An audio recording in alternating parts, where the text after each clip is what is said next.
নারকেলডাঙ্গার ঘটনার রেশ কাটতে না কাটতেই ফের আগুন তারাতলাতে। যে খবরের দিকে নজর রয়েছে, তারাতলাতে ফের অগ্নিকাণ্ড। নারকেলডাঙ্গার রেশ কাটতে না কাটতেই আবারও আগুন। দুদিন যেতে না যেতেই ফের একবার আগুনে পুড়ল একাধিক ঝুপড়ি। এবারের ঘটনাস্থল তারাতলা। জানা গিয়েছে সিলিন্ডার ফেটে আগুন লাগে, তারপরেই দ্রুত ছড়িয়ে পড়ে সেই আগুন। ঘটনাস্থলে পৌঁছায় দমকলের 6টি ইঞ্জিন, দ্রুত আগুন নিয়ন্ত্রণে আনে তারা। সোমবার ঘটনাটি ঘটেছে তারাতলার সিপিটি এলাকায়। সেখানেই সন্ধ্যে 7টা নাগাদ আগুন লাগার ঘটনা ঘটে। সূত্রের খবর, প্রথমে একটা সিলিন্ডার ব্লাস্ট করে, তারপরে আরও একটি বড় সিলিন্ডার ব্লাস্ট হয়।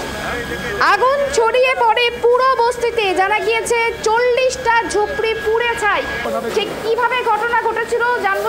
আমাদের সঙ্গে রয়েছে প্রতিনিধি তোতন।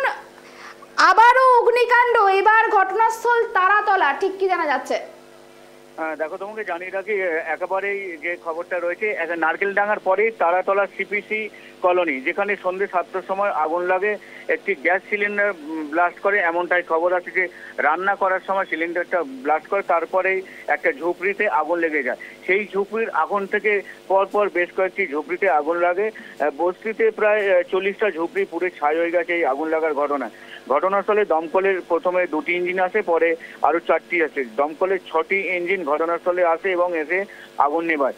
সম্পূর্ণ যে সমস্ত ঝুপড়ি ছিল সেই ঝুপড়িগুলো পুরো ছাই হয়ে গেছে এবং ঘটনাস্থলে আছেন কলকাতার মেয়র ফিরহাদ হাকিম। তিনি এসে দমকল কর্মীদের এবং ফরেনসিক টিম আসার জন্য বলেছেন, যাতে কিভাবে আগুন লাগলো সঠিক তথ্য বের হয় এবং আগুনটি লাগার কারণটা গ্যাস সিলিন্ডার ব্লাস্ট করেছে নাকি ইলেকট্রিক শর্ট সার্কিট থেকে। যেহেতু ঝুপড়ি এলাকায় সেইভাবে বাড়িতে ওয়্যারিং করা থাকে না, তার জন্য হয়তো ইলেকট্রিক শর্ট সার্কিট থেকেও হতে পারে, এটাও প্রাথমিক অনুমান করছে। বেশ, ধন্যবাদ আমাদের সঙ্গে থাকার জন্য।